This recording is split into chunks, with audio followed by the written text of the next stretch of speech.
Michael on Edge Radio Hey! 99.3. And this is a big show with myself, Craig Norris, talking about everything in and around the world of media, pop culture, entertainment, anything bizarre that comes across my desk, really. I'll use it as an excuse to chat a bit about the oddities that are happening. So today's show, what I'm going to look at is that really that question about how media defines the real around us? You know, what is it about media's impact sometimes which helps us really understand the world that's going on around us? And there's three stories I'm going to look at around how media interprets the world around us in kind of unusual ways. The first one is from this film. You can hear in the background, RoboCop, with some quotes. What's your name? Murphy. Listen, pal, your client's a scumbag. You're a scumbag, and scumbags see the judge on Monday morning. Now get out of my police station and take Laughing Boy with you. Excuse me. I have to go. Somewhere there is a crime happening. Yeah, somewhere there's a crime happening. That, of course, are some quotes from RoboCop, which was released nearly 35 years ago. RoboCop, of course, the kind of dystopic, hyper-violent at the time, I guess, dystopic, hyper-violent film involving chief protagonist, police officer Alex Murphy, who is gunned down, but then comes back as a cyborg to fight crime. What's interesting about this 35th anniversary of Paul Verhoeven's RoboCop is that the Guardian newspapers ran a series of kind of retrospectives on it, and this has been picked up by over at AV Club, where they were talking about how the Guardian newspapers retrospective on RoboCop has really brought to light some interesting points. So I'll just read out one or two of them. One was talking about how RoboCop's co-star Nancy Allen managed to avoid a speeding ticket because the police officer recognized her as one of the stars of RoboCop, where she in fact played a police officer. But really, it's Verhoeven's retrospective on RoboCop's meaning that's really interesting, that he insists specifically the main character, Alex Murphy, is really a stand-in for what he refers to as American Jesus. So to quote Verhoeven directly, he talks about the scene where Peter Weller, who plays the RoboCop main character, Peter's character is executed, is extremely violent. And Verhoeven saying that scene, the way he filmed it, the way that the execution of the police officer happened, looks like a crucifixion. And what happens after is a kind of resurrection. Yeah, so Verhoeven here is talking about the process in which he becomes RoboCop. Right, there's some great scenes of him switching on into the science lab as bits and pieces of him are being replaced and built up as kind of half machine, half man. And Verhoeven, the director, refers to this as a kind of resurrection, and that he started to look at the movie in those terms. So Verhoeven recalls adding that this was also why he had RoboCop walk over water during the final confrontation with the main villain, Kurtwood, played by Kurtwood Smith, the villainous Clarence Boddicker. So Verhoeven deliberately had RoboCop walk over water, a la Jesus, in that final confrontation with the evil villain character. And again, to quote Verhoeven directly, he says, "I felt he was like the American Jesus, where Boddicker is evil personified. We even gave Boddicker, the main villain, glasses so he looked a bit like Heinrich Himmler, to indicate that he is ultra evil." The AV article goes on to talk about how, they totally agree with Verhoeven's take on it, that a resurrected policeman anointed with military-grade weaponry and legal immunity pretty much sums up what American Jesus might be. So yeah, quite a fun little thing. And of course, 35 years anniversary for RoboCop. So again, if you're looking for something to watch, you could do worse than put on the original RoboCop, not the remake or sequels. RoboCop. So the second story I want to talk about in terms of real media defining reality around us, or pop culture in particular, was an interesting little article on ABC News, which the headline is "Judge Cites the Castle's Dennis Denuto in Win for Environmentalists Against Liberal Politician John Tucker's Bid to Clear Land." So the Castle, of course, is referring to the well-known, well-cherished film The Castle, and in particular talking about the first lawyer, I guess they have. So just a bit of background, I guess, for this story. The article goes into talk about how Tasmania's Supreme Court has blocked a state government MP from clearing a huge tract of land from on its farm after a 7-year court battle waged by environmentalists. What's most amusing, of course, is the fact that the article leads in, as well as has a nice little picture, in terms of the fact that the judge referenced this film, The Castle, in terms of pointing out some of the more creative, I guess, approach that the lawyers had. So the article goes on to talk about, to quote, despite likening part of their legal argument, the environmentalists' legal argument, to that put by bumbling fictional lawyer Dennis Denuto in the Castle film, Justice Stephen Escort has ruled in favour of the Tasmanian Conservation Trust, which had applied to stop Lions Liberal MP John Tucker from clearing 1,800 hectares of native forest at his Anson Bay farm. It goes on, of course, to talk about the film. So Dennis Denuto in the film The Castle, played by Tyrell Mora, is the lawyer to protagonist Daryl Kerrigan in his bid to save his home in the 1997 Australian movie The Castle. Denuto famously argued, and this is quoting from the film, "It's the Constitution, it's Mabo, it's justice, it's law, it's the vibe. I rest my case." In the film, Denuto loses the case, which is later taken up and won by a retired Queen's Counsel with extensive experience in constitutional law. So I guess the judge, referring to Denuto's kind of bumbling defense of the House, kind of, I guess, maybe is a intriguing reference. Well, let's have a listen now to a scene, a bit of a mashup of Denuto's final words in an attempt to help his client in the film The Castle. What section of the Constitution has been breached? Section? What section? There is no one section. It's just the vibe of the thing. It's all part of it. This is what I'm getting at. That's my point. It's the vibe of it. Again, it's just the vibe of it. In summing up, it's the Constitution, it's Mabo, it's justice, it's law, it's the vibe, and no, that's it, it's the vibe. I rest my case. That was sensational. The vibe. I think more things should be defended by saying it's the vibe. Certainly, I think in my house, that would be my kids' ultimate defense against what they want to happen. The vibe. It's the vibe, Dad. The vibe. Thanks, Singing Planet. Yeah, if you want to watch along at home, this show is being streamed on YouTube and Twitch.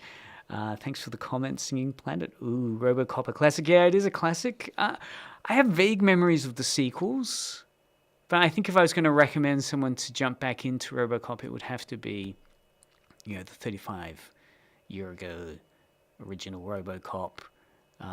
It does stand up really well. And, RoboCop's popped up in unusual spaces since. I think he's in some of the later Mortal Kombat games as well.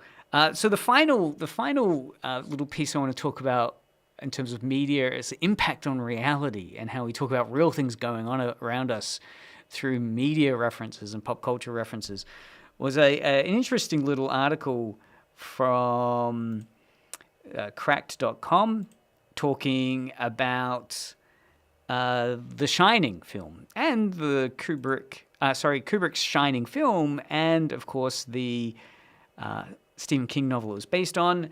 This was an interesting little piece talking about how the real Shining Hotel has actually kind of performed a real Stephen King move by digging up Pet Cemetery that was on its property. But before we go into that story, let's set the scene by listening to some great quotes from The Shining to get us into the vibe.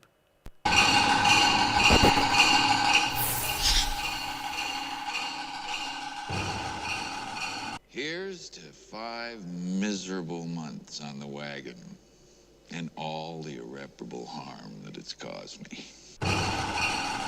We had 4 presidents who stayed here.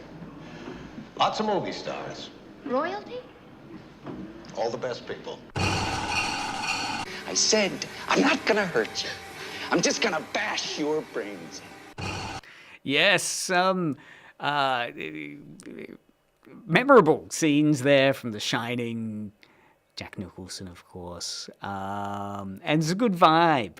Thanks again, Singing Planet, for the comment. The vibe really should be something we all become more aware of. Yeah. Look, and I think it holds up as a good defense in the film The Castle. As well as it's a good reason to play quotes from films, because it totally gets the vibe going for what I'm going to talk about, which is, again, an interesting little piece on Crack.com talking about the real Shining Hotel, digging up an actual pet cemetery. Kind of a mashup there of 2 Stephen King famous works, I guess, The Shining and Pet Sematary. So the article talks about how, a lot of people like locations that films are set in.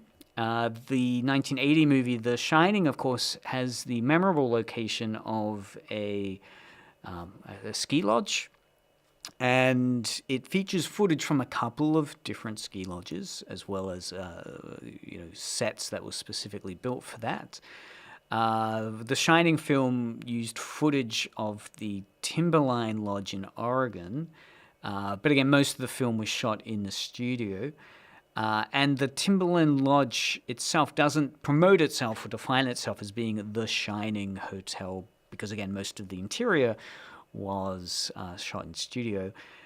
However, and interestingly, the article points out that the Timberline Hotel doesn't really promote itself as having anything to do with The Shining because they feel it would frighten off potential guests. I'm not sure. Yeah, maybe it would. I mean, it's a horror film and nothing good happens in that hotel. It's quite a cursed space, so yes, that's forgiven. But it's interesting that the article talks about how actually, there's one other point there just before I move on, that the Timberline Hotel, where The Shining film used some external shots from, as well as some footage from, doesn't have one of the film's spookiest spaces, which is room 237.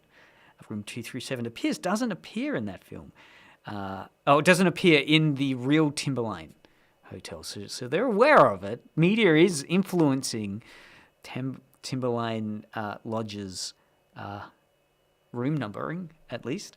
But what's interesting is, while the film version of The Shining Hotel Lodge doesn't refer to its link, the real, quote mark, Shining Hotel is connected with the Stephen King book, right? So this the Stephen King novel, which the film's based on, is based on a night Stephen King spent in this real hotel, the Colorado's Stanley Hotel, where he dreamed up all those great sequences from the book, such as the fire hose chasing his toddler son down a hallway, which inspired him to again write this novel. Now that hotel, right, that Stephen King locates as the genesis for the Shining book he wrote, does in fact advertise itself as haunted, right? So they fully commit to the Stephen King link.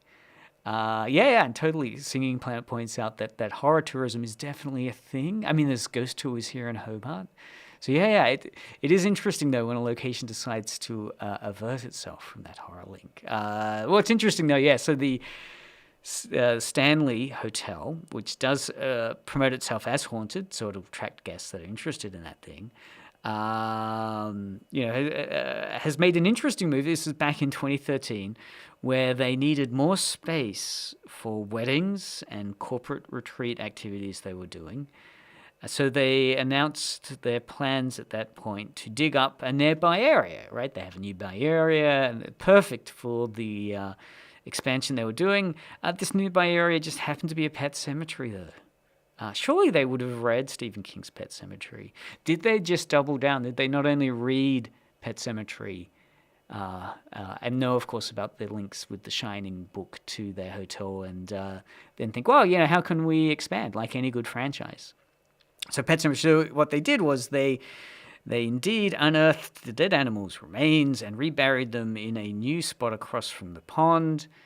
And strangely, So unfortunately, the Pet Sematary there, of course, that action came before or after the book Pet Sematary was written by Stephen King. Sadly, although that location, then could have had two complete references to Stephen King, both the Shining Hotel and the Pet Sematary, to include their thing. Of course, in Tassie, what have we got for locations that are media-induced tourism? Well, we can't go far without referring to the Ross Bakery and the alleged connection to Kiki's Delivery Service, the Japanese anime Kiki's Delivery Service. There are other locations. Of course, there are television shows, The Glooming, The Kettering Incident, the classic Arctic Blast, which features, I think, some aisles of a Bunnings store, as well as exterior shots around Hobart and Tasmania. Arctic Blast, worth following up and chasing. The Hunter, the William Dafoe movie, I think some people, a friend was saying that he was up the top of, what was it, Mount Wellington or somewhere, I forget one of the locations, and indeed, there was an American tourist there who said they were there because they watched the film The Hunter with William Dafoe and were in that location. So, there's a little bit of media-induced tourism. And, thank you, Singing Planet, Rosehaven. How could I forget that? Pretty much the biggest tick on the box of Tassie's media-induced tourism. It'd be interesting to... in fact, I know Gemma Blackwood here at the University of Tasmania has done a little bit of research on Rosehaven's impact on that community. What is it? It's near the Hastings Cave down that way, right? I will remember next time we'll do a special expose on media-induced tourism in Tassie in a future show. Wrapping up now. Well, the last thing, again, I mentioned last week referring to some ideas around video games. And I quickly want to talk about an interesting research article I was reading about the idea of, playing a game on hard mode or easy mode. And interestingly, this researcher was talking about how, while games are difficult, the perfect game is the perfect balance of a difficult game that you succeed in. And he points to 4 things which really satisfy a gamer. The first thing, of course, the first assumption that this researcher, Jewel, points out is that the player, doesn't want to fail, right? So that's a given. You don't want to fail at anything often in life. It makes you sad. You might feel inadequate. You might feel like you're just not good, right? So you don't want to fail. But Jewel points out the second point, failing makes the player reconsider their strategy, right? And that's the key second point in terms of failure being great in video games, the right type of failure. So you want to reconsider your strategy, which then makes the game more interesting, right? You think, why did Mario fall into the hole there? What did I do wrong? Maybe there's something I was meant to do there to get Mario to jump a little further. So you want to reconsider your strategy there. And when you figure out that you've got a double tap, the button so that Mario jumps twice as far. Third point is winning provides gratification. Winning provides gratification, right? And the catch there is, so yeah, you don't want to fail. When you do fail, you reconsider your strategy. If you come up with a strategy where you win, you feel immensely gratified. But you don't want to win cheaply. Jewel points out the fourth point is winning without failing leads to dissatisfaction. So if you play on easy mode entirely, it can feel rather dissatisfied. You just don't have that, I guess, what would it be? A dopamine, a kind of adrenaline dopamine release, right? The adrenaline coming from the threat system that you're playing the game under as you're failing in it, or if you're in a multiplayer game, your challenge with others. And then you've got this dopamine from the achievement and goal seeking that hopefully you've achieved. Singing Planet points out failure is not an option. We need the dopamine. Yeah, that's right. Yeah, you don't want to be stuck just on an adrenaline drive, right? Failing in a game or a multiplayer game. And that's where your classic rage quit happens, where you throw the controller, hopefully not in a way that damages anything. But yes, yeah, but you want that dopamine. You remember that dopamine. Of course, that can be a bit of a problem when you have some games cleverly, I guess, doing microtransactions or something, so that you want to get that kind of achievement and goal-seeking urge satisfied. You're seeking pleasure. You're achieving something. Your interest and excitement are being met, and so that dopamine's being released. You want to do that. So yeah, again, the idea being that winning provides that satisfaction or gratification, but without that enough of that failure, without that hint of failure or having failed or having overcome that challenge, you're going to be dissatisfied. You're not going to get that same sense of satisfaction. So Jewel goes on to talk about, he talks about three systems, again, that are operating within the brain as we're playing a video game. That first one being the threat system, linked to adrenaline, as we're maybe getting angry or anxious in a dangerous situation that the game has created. Bodies are releasing adrenaline. The second one is a drive system, right, linked to achievement and goal seeking. So, we want to get to the next stage of our character. We want to progress further. So we're seeking the pleasure of being able to succeed in the game. We're wanting to achieve something, maybe our character is getting more stats, or we're simply winning the game.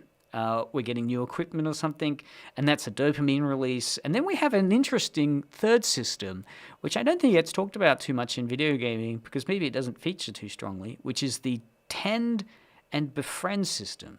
Right, so tend, meaning to tend to someone, to care for them. But it is a system that can operate in some games. It's an affiliation system, so I guess if you're part of a clan or a team and you've been working together as a group, maybe a crafting game like Minecraft, it's connected with a feeling of a soothing feeling, a well-being feeling, a feeling of compassion, of help. Maybe it's where you've given someone in a game something to help them in their game, right? You don't need to have given this newbie character or player this huge weapon, but they really like it. And that is a kind of oxytocin, which gets released in the brain from his research he was pointing out. It's an oxytocin. The system is often, however, Jules says, this system, the oxytocin befriending system, is often overridden by the other two systems, the threat system and the drive system. And maybe gamers need to spend more time in this. Singing Planet is mentioned in the chat that I wonder if the author looked into playing versus watching someone else play and the comparison in dopamine release. That's a really, really good question, Singing Planet. It's not a research paper I've read on that. There's definitely a great example of it on YouTube. If I remember the YouTube channel right, it's like watching my boyfriend play games. It's a girlfriend that watches her boyfriend play video games, and that's her Let's Play video game series on YouTube. It's her talking about her experience as her boyfriend's playing it, or it's a compilation of clips of her boyfriend playing it, and she's kind of talking about the meta context around it. It's really kind of clever. And again, it's all about watching someone else play. So it's fun because video games in theory are always considered this unusual entertainment product compared to movies and books, where the surface level understanding of movies and books compared to video games is the movie and the book is already a completed package. You sit there and watch it. While it's not a passive experience, you're still engaged and you're mentally thinking, and you might be tweeting while you're watching it. You could be doing any active things. Nevertheless, compared to a video game, you're not directly changing the story of a book while you read it or a movie while you watch it. I mean, you could write in the book, I guess, which would be possibly tampering and altering it. But nevertheless, it's a complete product. Whereas a video game, many people point out, you're the last worker on the assembly line for that product. You are the player of it that then creates that text. You create that version of the video game. And it's always wonderful when you're talking to someone, maybe they've played Red Dead Redemption or something, or Fallout, and you're comparing your experience of what you did with your character, and you realize, oh my God, I missed all of that. I didn't get that scene, or instead you did something completely different, or you played your character completely in a different way. And you've both played the same game, but you've both experienced a completely different text. You've both created a different space. So yeah, there is a wonderful complexity in video games in terms of the type of body chemistry, I guess, which is there, as well as narrative storytelling, which is occurring. And within that, Singing Planet, your point of what about those that watch people play games, what's going on in their systems, and their involvement in creating that video game text. It's worth it. Again, I think it's an under-researched space. We're going to set up probably, it's maybe our 4th or 5th Kickstarter. We'll put a grant application in to research this. I know there's been an interesting, a few years back, research project on Tasmania video games, looking specifically at, it was Roland Atkinson from the sociology department, wrote a research paper on Grand Theft Auto in Tasmania, of all things. It was a great research paper. I think his concept was based on what he referred to as the ludodrome, which is a term he used to refer to the type of rewriting or re-understanding of the real world through playing a video game. Not in a bad way. Of course, many people could say video games are bad because they confuse the real world from the fictional world. Atkinson was pointing out how when he interviewed people that played Grand Theft Auto living in Hobart, this little, out-of-the-way place, what he was really fascinated by was the fact that many of these gamers began to see Hobart as a more international city, a more exciting city than what they'd previously thought. For example, they'll talk about how this one gamer was talking about how he'd drive by a Hungry Jack's in the city or McDonald's in the city, and as he was driving by, there were some teenagers with kind of hoodies or something in there, and he said, "Oh, that just reminded me of playing Grand Theft Auto and the kind of gang culture there," and that was kind of interesting. And so he was redefining this very boring, banal part of a cityscape like Hobart instead as an exciting kind of, again, in terms of video game space, a kind of threat system, drive system narrative, right? Oh, there's a threat system here, and there's a drive system here. There's a kind of, achievement that could be unlocked as I'm driving by this gang space in Hungry Jack's. I mean, it's not a gang space, and it's not a threat space at all. But nevertheless, it's interesting in this research project talking about how a video game, and having played it a lot, has meant that a boring location can become, through imagination, a really exciting one. So Singing Planet points out, let me know if anyone makes a game that makes Bernie look interesting. Well, there's your challenge. There's your challenge. Let's see if any smart... Well, yeah, and I reckon there's probably been some boring locations which have been made interesting. Dynamic Echoes in the chat asks, what's the topic? Well, today's topic, we're just looking at how media redefines the real around us, and we're just looking over some really intriguing little examples in the last week from everything from a new law case in Tasmania, where a judge has compared the lawyer's defense or prosecution's defense similar to a character from the well-known Australian film The Castle.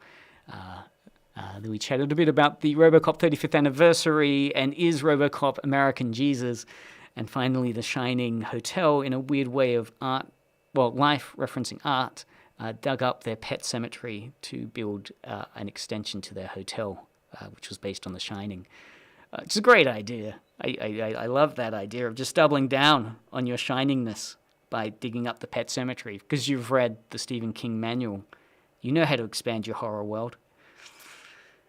Well, look, that's probably us for this week. I think Singing Planet has really put out a great challenge for all of us listeners to ask how we can make Bernie more interesting. Well, my start for that question would be, let's start a research project interviewing video gamers in Bernie that play video games, particularly video games where you're like Red Dead Redemption or Grand Theft Auto. You're kind of in a well, I guess Grand Theft Auto and specifically a cityscape, and let's see if it changes how they feel of Bernie. Could you do? I know there are mods where you could mod a location. Like, could you do a Bernie mod for like Minecraft or Fortnite? I know there was an honest student who did a Minecraft map of the Hunter Street Art Campus, the University of Tasmania.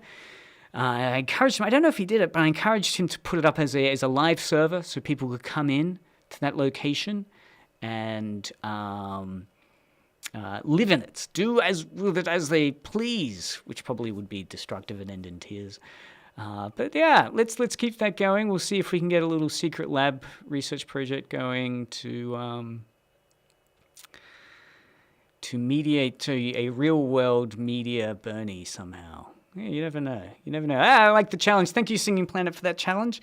Well, that's Media Tackle for another week. Everyone enjoy the weekend. And, of course, we've got tons of exciting music and information and entertainment coming to you from Edge Radio. So keep listening. This has been Craig Norris on Media Tackle for another week. Thanks for listening. What are you doing? You're listening to Edge Radio. That's what you're doing. Good job.